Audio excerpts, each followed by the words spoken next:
Hello bookworms, welcome back to my channel and to another review, and today I'm going to be talking about Lethal White, which is the fourth installment of the Cormoran Strike series written by J.K. Rowling under the pseudonym Robert Galbraith.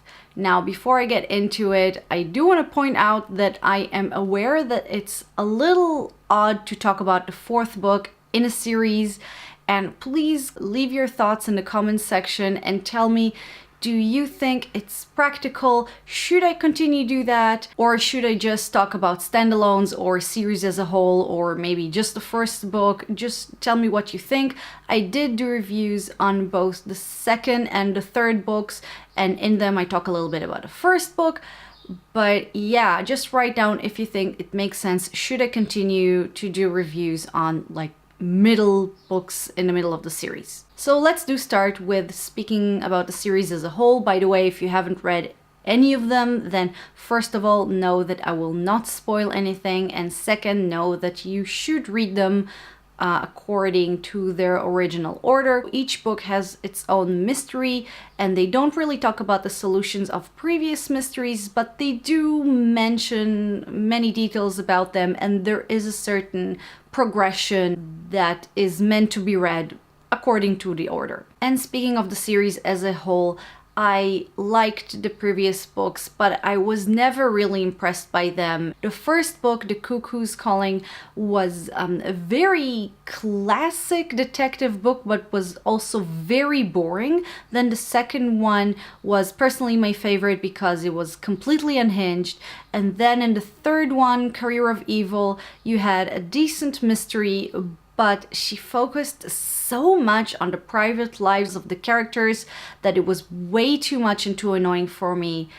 And now we get to the fourth book, Lethal White. First, let's talk about the plot. We have again our two main protagonists. First of all, we have Cormoran Strike, who is this grumpy, kind of rough, classic film noir detective. So we have him, and then we have his partner in crime, Robin, who used to be his secretary, but now is officially his partner. And they both celebrate the fact that due to their latest successes and catching a famous killer, their business is now very successful, and they even need to hire more people because they can't handle the load, but they also have to face the consequences of that, mostly Robin, who now suffers from PTSD.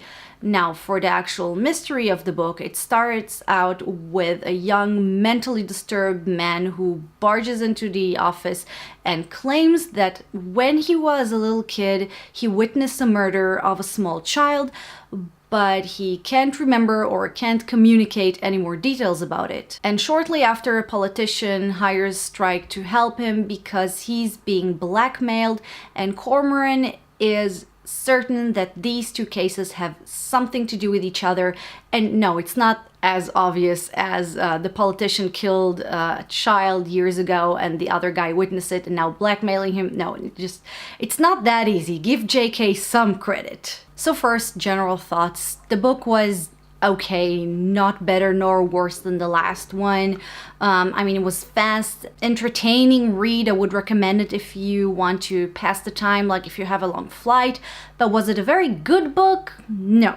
Basically, it had a decent mystery, but nothing else good going on for it, and also some parts of it were really, really infuriating. I will, as I always do, as I mostly do, I'll try to talk first about the positives. And yeah, basically the fact that it had a pretty decent mystery, it was interesting, it was complex, even though remember that it's also a negative, and I'll be going back to it in a second. But another thing that I liked about it was the fact that they acknowledge Robin's PTSD. Yes, our brave heroes risk their own lives to save the day. They do catch the killer, but what happens later? I like the fact that she acknowledged that catching the killer may be the end of one chapter, but it's just the middle chapter or a new chapter in the life of the survivors who now have to face the consequences. So I really like the fact that it was mentioned, the fact that the things affect you for the rest of your lives.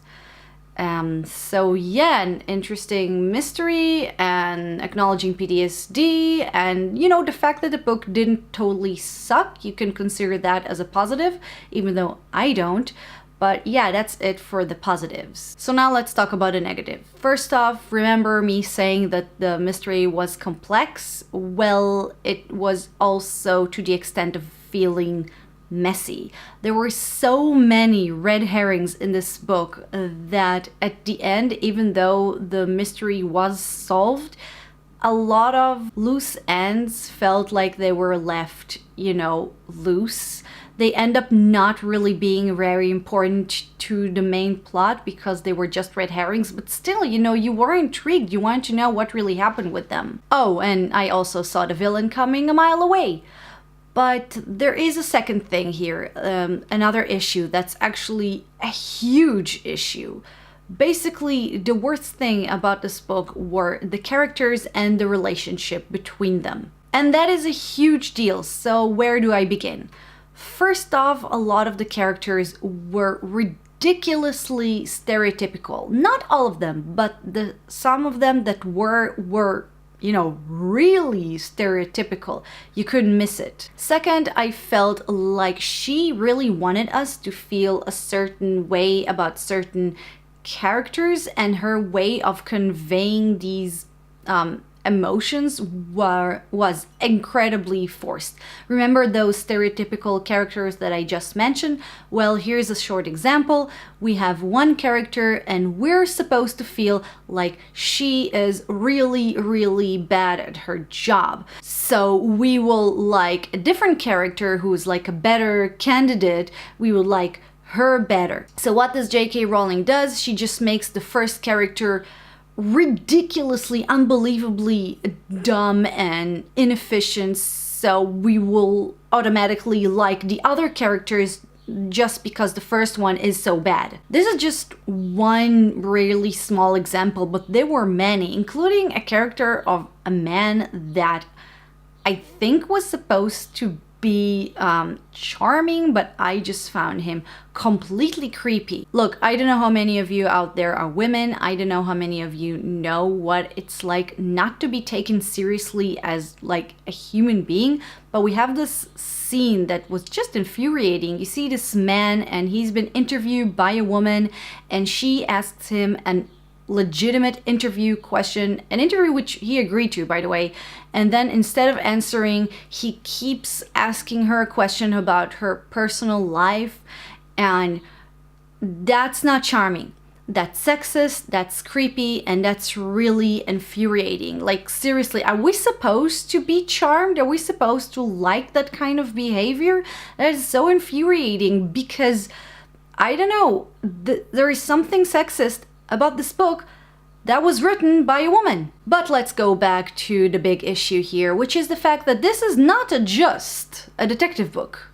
This is also a fucking soap opera. If you read the previous book or you've seen my review and you know how I feel about it, and you thought that this delving into the personal life of the characters and this Cormoran, Robin, Matthew love triangle was too much, then wait till you read this book.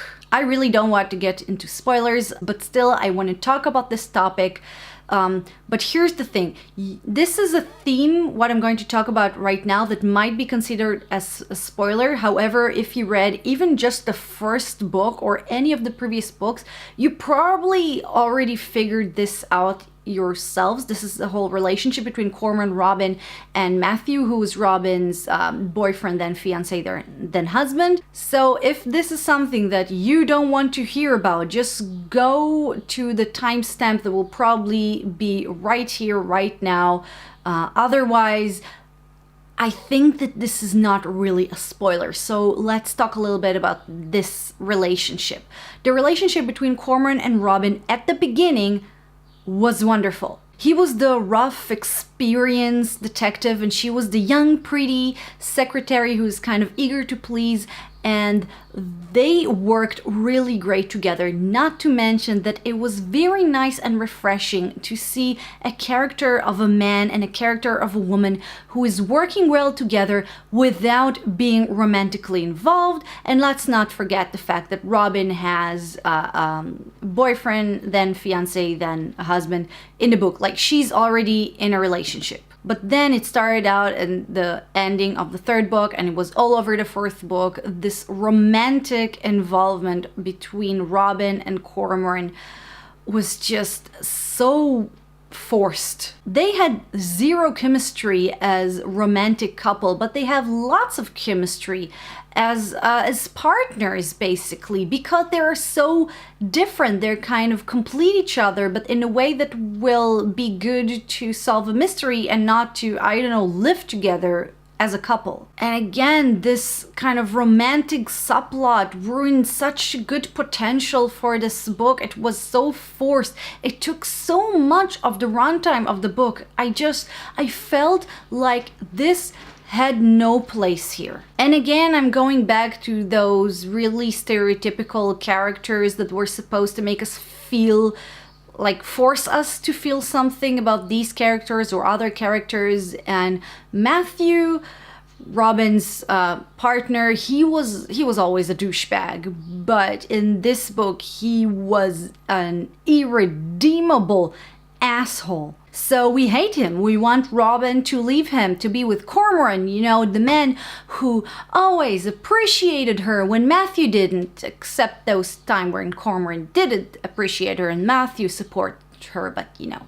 She also did something similar to Cormoran's girlfriend, who started out as a really cool character, but then, of course, she had some really bad negative traits who came out of nowhere, so we'll have to compare her to Robin, who doesn't have these negative traits.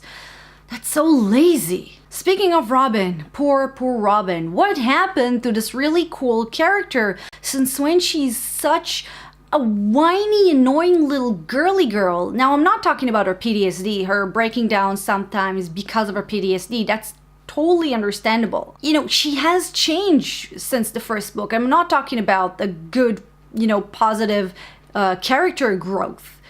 She is, on one hand, very whiny and complaining, but on the other hand, she's still very much of a Mary Sue, which is something that I've heard most people talk about in the context of movies and not so much in books. But in case you don't know what it is, a Mary Sue is a female character who is just full of only positive traits, and she's like, she's kind of like a superhero, which is what Robin is. She is absolutely gorgeous. First of all the men want to flirt with her, but she's also very clever and brave and capable and strong, and she even drives really, really well, although she's a woman. God, this book is sexist. I mean, it would be a bit more realistic if she had at least one negative, or at least not that positive personality trait. So to cut a long story short, like I said at the beginning, the book has a decent, interesting mystery. It was a fast read, but other than that, it doesn't really have a lot of other positive traits. Not to mention, it has like really bad characters, annoying, dramatic subplots, and a lot of filler. If you don't mind that, or if you've read Career of Evil, which was the third book, and you like that direction, then sure, you will probably like this book as well.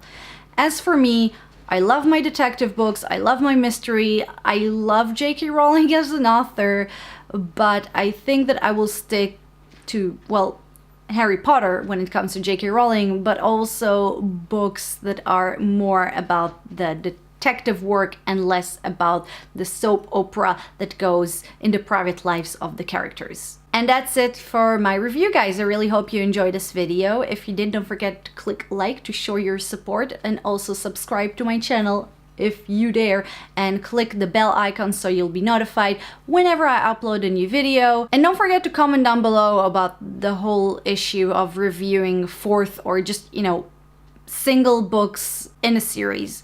If a lot of you want it, I will continue to do it. If not, I won't.